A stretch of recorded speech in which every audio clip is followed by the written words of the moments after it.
of the Iranian general in Iraq.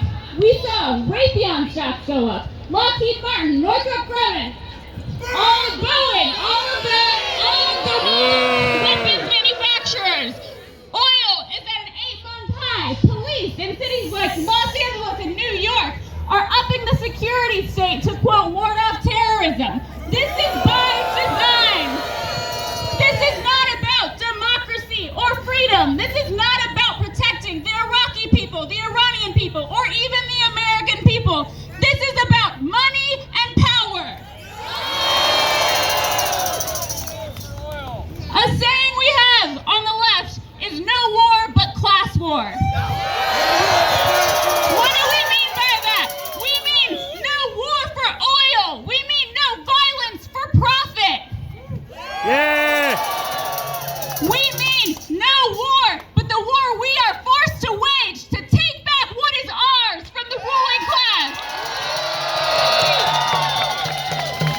Military wars, like the one we are here to protest against, are waged by the ruling class, but they are fought by the working class.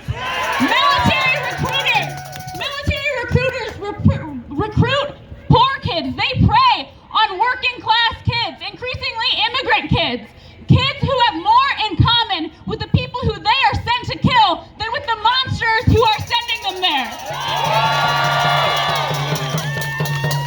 We have brought so much death and destruction to the world. It is our duty here in the heart of the empire to stand up against it. When we invaded Vietnam, millions of people resisted in the streets. When we invaded Iraq and Afghanistan, millions of people resisted in the streets. And they were right. They were right. But it didn't matter because we won't defeat the U.S. empire by being right.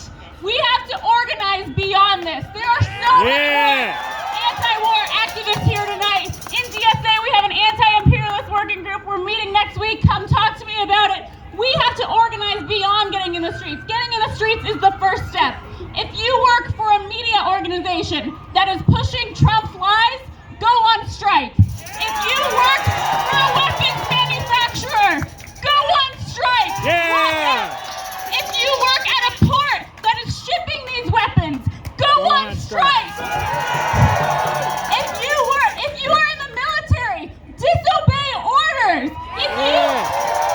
If your job is at all connected to the war machine, you are the ones with the power to stop this. Go on strike. Yeah, I heard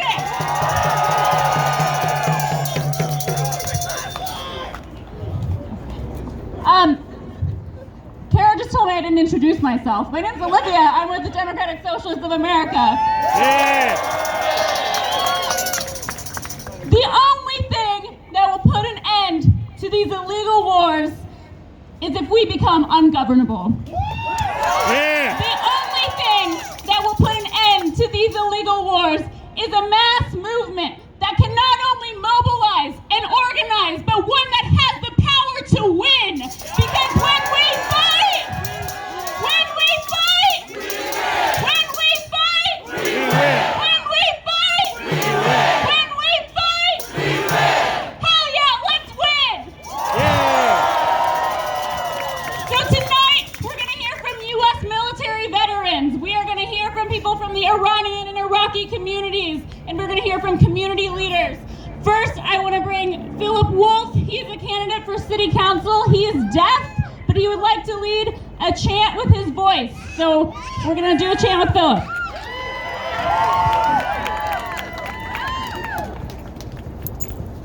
Okay. I tried my best to speak the best I can. So bear with me, okay? Bear with me. Goodbye. Stop war! Stop war! Stop the war! Stop war! Stop the war! Stop war! Stop the war! Stop war! Stop the war! Stop war! Stop the war! Stop war! Stop the war! Stop war! Stop the war! Thank you, thank you. Thank you.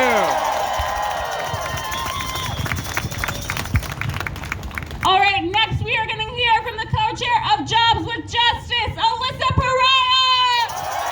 Hey. Thank you to everybody that's out there. That's how I always want to start this off. Because it's not that easy to get out and raise your voice and to speak against injustice. So much of this system is meant to instill fear in our hearts, to make us feel like we're worthless, to make us feel like we're strong, and to make us feel like we're weak, but we need to prove that we're strong. That tells us that we're alienated, but we need to prove that we have solidarity. So I always want to start these things off by saying thank you for having the courage when we know that there are so many people that are alienated and who are afraid. There are cities all across the world that are doing this today, that are coming out and saying no war on Iran. So in the beginning of the rally, when we're all here, when we have our lights on, I want to make sure that when they tell the story, it's definitive. Portland showed up, showed out, and raised their voices. Are y'all ready? Yeah. So if you're not ready to be loud the whole time, be ready now. No war on Iran. Strong. No war on Iran. No war on Iran. No war on Iran. No war on Iran. No war on Iran. No war on Iran. No war on Iran. No war on Iran. All right. No war on Iran. I just wanted to make it count. So I just want to say, the line from Jobs with Justice is very clear. We posted it today, and we'll have to say it until they finally stop with these disgusting imperialist games that they play. Empires crumble. And we want people to know that the working class here, the working class in Iraq, the working class in Iran has everything in common. When they start beating the drums of war from the top, they're going to want to instill enough fear and hatred in us so that we go along with it, so that we feel alienated and afraid enough that we go along with it. But it's very important for people to know that the ordinary, everyday, working people, oppressed people here have everything in common with the ordinary, working class, oppressed people in Iraq, in Iran, all over the world. We have no allegiance to the government, to the military, and their imperialist games. Period. Thank you. Hey. Hey, hey, ho, ho, this racist war has got to go. Hey, hey, ho, ho, this racist war has got to go. Hey, hey, ho, ho, this racist war has got to go. Hey, hey, ho, ho, this racist war has got to go. Hey, hey, ho, ho, this racist war has got to go. Hey, hey, ho, ho, this racist war has got to go. Hey, hey, ho, ho, this racist war has got to go. Hey, hey, ho, ho, this racist war has got to go. Hey, hey, ho, ho, this racist war has got to go. Hey, hey, ho, ho, this racist war has got to go. Hey, hey, ho, ho, this racist war has got to go. Hey, hey, ho, ho, this racist war has got to go. Hey, hey, ho, ho, this racist war has got to go. Hey, hey, ho, ho, this racist war has got to go. Hey, hey, ho, ho, this racist war has got. All right, next we are going to hear from U.S. military veteran and DSA member Mitch. Where is Mitch? Here he is. Let's give it up for Mitch.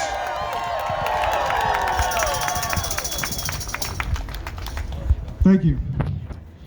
As Olivia pointed out, I am a member of the DSA. I am an Army veteran. I am an anti-fascist, and I am anti-war. I am here today, standing in front of this federal building, to speak out against yesterday's assassination of Qasem Soleimani. I can't say it, but I'm going to try. Soleimani in Baghdad. Make no mistake, this is an illegal act of war. that threatens to draw the United States deeper into the bloody mess it's made of the Middle East. And more than that, beyond the question of what is legally right, I am here to condemn this assassination as a moral failure. After all, we have seen how the presidencies of Bush, Obama, and now Trump have bent the legality of these wars to accommodate their ends. So what right do I have to stand here and take the moral high ground? After all, I too remember cheering on the Iraq invasion as I went along with the nationalist fervor of that time. Well, I went to Afghanistan as an army soldier in 2004, but I came home a different person. Having witnessed firsthand the human cost of war changed me, and it left me personally scarred. And many others suffered a far worse fate than I did. Fortunately for me, I had a strong network of support amongst family and friends to get through the roughest of those first few years. And what ultimately helped me heal and galvanize my anti-war position was realizing that the horrors of war were the result of a system that imposes violence internationally in support of the material objectives of the owners of capital, who see the sons and daughters of the working class as expendable, as simply line items on their profit and loss statements. No different than any other input into the production process of the war machine. I'm an economist, so I had to put that jargon out there. For all the malnourished children I met in Afghanistan, for all the maimed bodies I encountered, for all my friends who suffered physically and emotionally as a result of their combat experiences, who lost their health and welfare to drug addiction resulting from their PTSD, and for all those who didn't even come home, I say this: all of it was totally unnecessary. It was all based upon a lie. It was only in the service of perpetuating an endless war. So here we are now at the dawn of a new decade, facing down war with Iran. We were supposed to enter this decade marshaling all of our resources and political energy to mobilize in the fight against climate change, economic exploitation, and the oppression of all forms. This is the decade we are supposed to change our history and set a course for peace, sustainability, and the abolition of capitalism. We have the mandate. We have the momentum. Instead, we face the onset of World War III and must now center this threat as an immediate priority to be resisted on all fronts. While the wars in the Middle East are objectionable and intolerable on a moral basis alone, it still warrants some context in terms of the cost of this war, the wasted lives, the lost futures, and the trillions of dollars spent. Okay, so here's some facts. I'm an economist, right? So over 801,000 people have died due to direct violence, and many multiples of that due to indirect violence in this global war on terror. Over 335,000 civilians have been killed resulting of the fighting. There are over 21 million refugees or displaced persons. 21 million. And the U.S. federal price tag for this so far is $6.4 trillion. And they say we can't afford nice things, right? So these figures should rattle the bones of any good person. This is the cost of war today, and there is no end in sight. Okay, so it is clear that we do not have a coherent anti-war resistance in this country. For if we did, the 24-hour news cycle would be dominated by discussion and analysis of the implications of the Afghanistan papers, which detail how despite the price and despite the self-awareness among the military leadership themselves that the war was a failure and unwinnable, the popular narrative remained that we have to continue and we are making gains, ever so incrementally. So we've heard this from 3 presidencies now, that victory is just around the corner.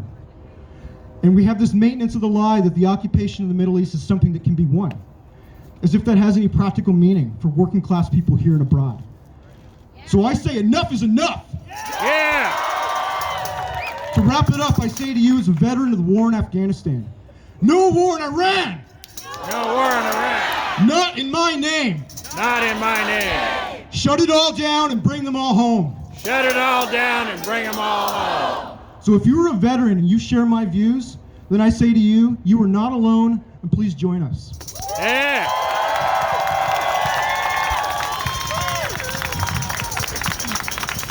Thank you, Mitch. This war against Iran and in Iraq is just one of the many, many fronts that we have to fight against here in the U.S. We are waging war, a proxy war, in Palestine, in the Philippines, in Venezuela. We have to fight on all fronts. If you want to get involved, talk to me, talk to our organizers over there who are organizing against Duterte in the Philippines. Yeah. Next, we're going to hear from Marwan, who is on the Portland DSA Steering Committee and was born in Baghdad, Iraq. Yeah. Thank you. Happy New Year to all my fellow Portlanders. It's a somber New Year immediately. It's a shame and a travesty that we have to come together in a new year full of hope for a new people-oriented politics to emerge on the American political scene, to instead have to wrestle against the dread of a new front of war that is appearing to open right before our eyes. My name is Marwan Abadi. I've grown up in Portland from a young age. I'm now in my early 30s, and I'm a member of the local chapter of the Democratic Socialists of America, which I serve on the steering committee. I was born in Baghdad, Iraq, a country that has for the last 3 decades been victim to the foreign policy mire of the reactionary, cynical, neoconservative movement in the United States, which has been aided and abetted at every turn by feckless, cowardly, neoliberal politicians. Yeah. We are gathered here today in opposition to not only Donald Trump's cynical bid for war, but the entire trajectory of neoconservative imperialist politics. Donald Trump is a dangerous president, desperate to secure a victory in 2020 by making himself a wartime president this year.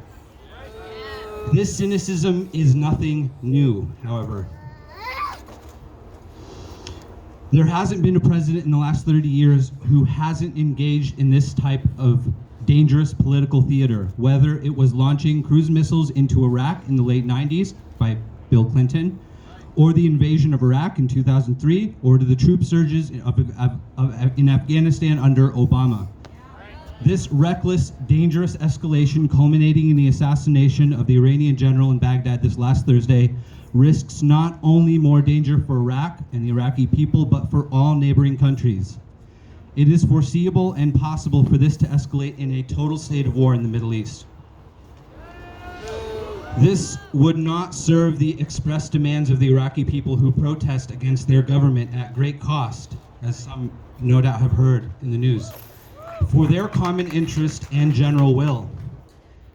It instead risks further conflagration, instability, and danger for all who call Iraq and the greater Middle East home. I am confident that Iraqis desperately want Iranian influence totally out of their nation so that they may have a sense of sovereignty and confidence in their state. Iraqis want the den of thieves who sit in their seats of their government out, who are propped up by the United States, and they want them out too. Whether they are loyal to Iran or simply to their own pockets. The Iraqi people deserve better than to have their nation, which has been embroiled in 3 decades of war, to continue to be used as a proxy battleground for the interests of everyone else besides the common interest of Iraqi people.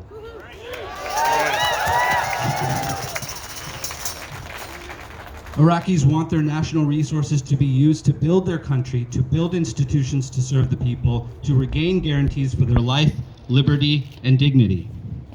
The Iraqi people are sick to death of the cowards who serve in the halls of power, who engage in wild cronyism, nepotism, and theft. They are tired of the joke of a sectarian government propped up by the United States. They are tired of Iran, Turkey, Saudi Arabia trying to hedge their interests against the sovereignty of their nation. Starting a war with Iran and turning Iraq into a battleground to be sacrificed in a proxy conflict is an unimaginable disaster. And we Americans must oppose this absolutely.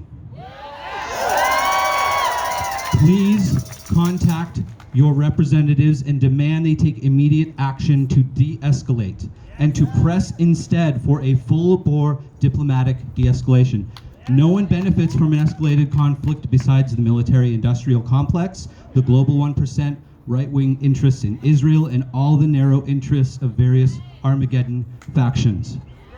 Stand with the people of Iraq, Iran, the Middle East, and the United States, and the world by opposing this bid for war.